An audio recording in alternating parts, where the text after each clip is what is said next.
Heroes of Might and Magic 2 has to be one of the best turn-based strategy games of its era, but in the years since its release, it has been overshadowed by the more refined gameplay of its sequel, Heroes 3. However, I know I'm not alone in saying that for me, Heroes 2 still has a nostalgic and unique feel that keeps it feeling enjoyable despite the stronger popularity of its younger brother.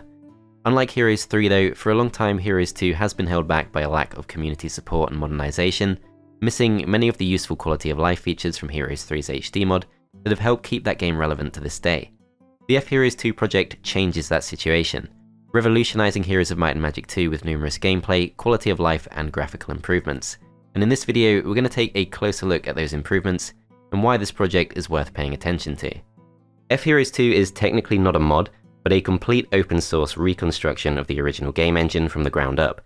From a user perspective, that doesn't change too much, and you will still need files from the original base game to install it, but I will talk later in the video about some of the differences this makes, both positive and potentially negative.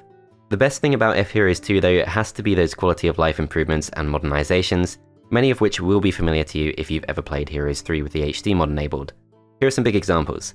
Fheroes 2 adds support for widescreen and higher resolutions, giving you a means to escape blurry lower resolutions and the dreaded 2 black bars wasting screen space on either side of the game. It also adds customizable hotkey support, allowing for things like quick army management. You can, for instance, split or merge stacks of units instantly using various keys, and as of the current version, these are conveniently the exact same hotkeys as in the Heroes 3 HD mod. Another new addition is the ability to auto-resolve battles by default, with or without spells depending on your chosen option, then reject the results and play the battle manually if you choose, potentially saving you lots of time on easy battles where losses are unlikely. Fheroes 2 also improves the availability of information, for example providing a battle queue on the battle screen, and a counter showing you how long currently active spells will last. Unit descriptions are also updated with more specific information on units' abilities, as well as their actual speed stats instead of only vague descriptors like, for example, average or ultra fast. Spells that damage units over multiple hexes now display a shadow indicating exactly which hexes they'll hit, and a similar shadow indicator also tells you exactly which hexes your 2 hex units will occupy once moved. You can check your hero's existing abilities when offered the choice of a new secondary skill, and a variety of in-game dialogue boxes provide additional detail on exactly what certain spells or map objects can do.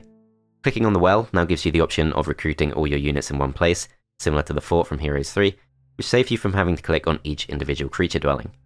There are also numerous visual and UI improvements. For example, the project fixes awkward gaps in building placements, where you haven't yet upgraded a town's fort, and it also adds visuals for different types of towns to the town portal selection box. The development team has also shown good attention to detail, with nice touches like changing the flags of the night town to match your player colour. These are just a few examples of positive changes the team have made, and there are many other minor positive changes detailed in the project's changelog and readme files. But now let's move on to a couple of the other really major features that set this project apart from the original game. Firstly, one of the standout features of this project is its compatibility with different operating systems, including Linux, macOS, and Android. Obviously, the original game was released for Windows all the way back in 1996, so I was curious to see how comfortably the experience translates to Android. The official site has the most recent installation instructions, but at the time of recording, the Android install required me to transfer an Android APK installation file to my phone. I did need to grant permission before I could install it, and obviously if you decide to install an external app like this, you do so at your own risk, but I was reassured by the fact the project is open source, and the developers can be easily reached on the Fheroes 2 community Discord. Anyway, once installed, the process then required me to copy a few of the folders from my GOG installation of Heroes 2 on my Windows PC into an Android data folder the newly installed app had created on my phone.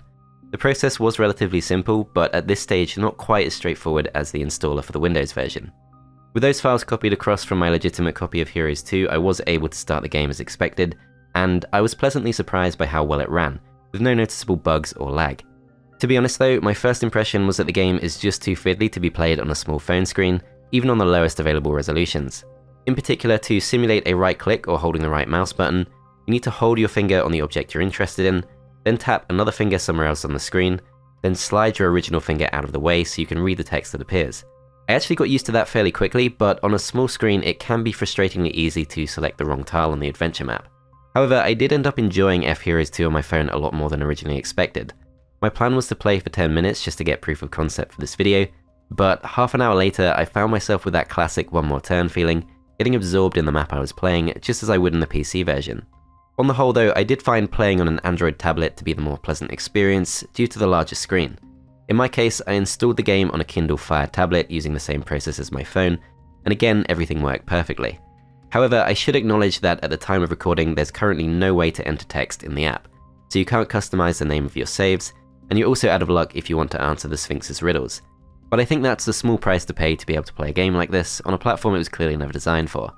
Moving on, I would also mention that at the time of recording there are a few features missing, which I think would significantly improve the feel of Fheroes 2.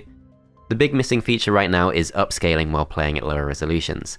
While you can play the game at higher resolutions, in practice doing so can make the game objects feel way too small, and the project developers recommend playing at lower resolutions for that reason. But while this does improve things, it does so at the cost of making the game look stretched or blurry. Fortunately, the devs have said they're planning to implement upscaling in the future, which will bring it closer to the high standards set by Heroes 3's HD mod.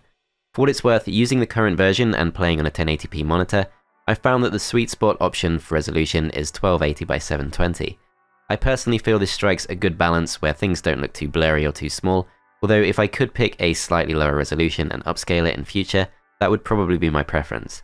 Another feature I couldn't find in Fheroes 2 yet is the ability to check an enemy unit's possible movement range by hovering over them and holding down a hotkey.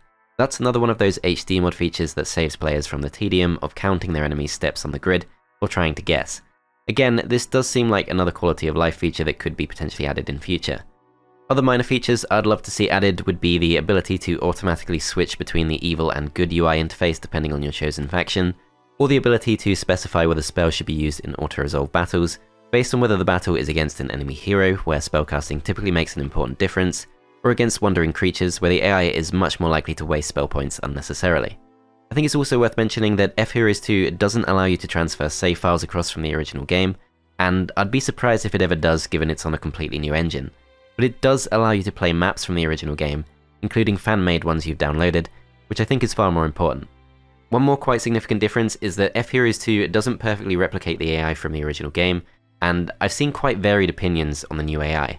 A year or so ago, the consensus seemed to be that it's worse than the original, but in more recent months I've seen a significant reversal, with many players claiming the new AI is actually better than the original, or even too good for certain maps designed with a weak AI in mind.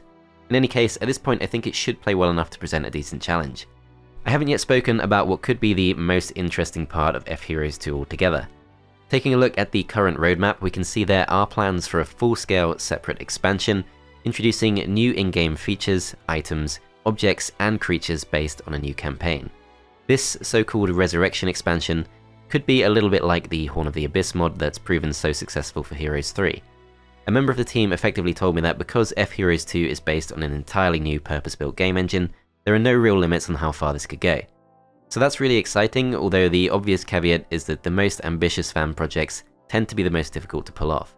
The team has said they're looking to recruit additional contributors to the project to make this a reality, including developers, testers, artists, and musicians. They also have a Patreon page which they're using to help fund their future development plans. At the time of recording, this is obviously a huge wait and see, but if you'd like to help out, obviously do get in touch with them, and in the meantime, the project is still very impressive, purely as an enhancement to the vanilla game. As I mentioned earlier, you will need files from the original game as part of the installation process, so I've included a GOG affiliate link in the description, where you can buy Heroes 2 and also help support the channel at the same time. The GOG version is the one I personally use, and I've also seen it recommended by the official team. I'll also add any other helpful links I can think of, although of course, if there are any problems with those, you should be able to find what you need by searching for Fheroes 2. If you'd like to see more Fheroes 2 gameplay before you try it yourself, I do have a companion gameplay video for this, which is a playthrough of the map The Clearing on impossible difficulty against the new AI. The Clearing is one of the original maps from Heroes 2, and you will have seen some clips from that throughout the video. Anyway, that's all for now, thanks for watching, and I'll see you next time.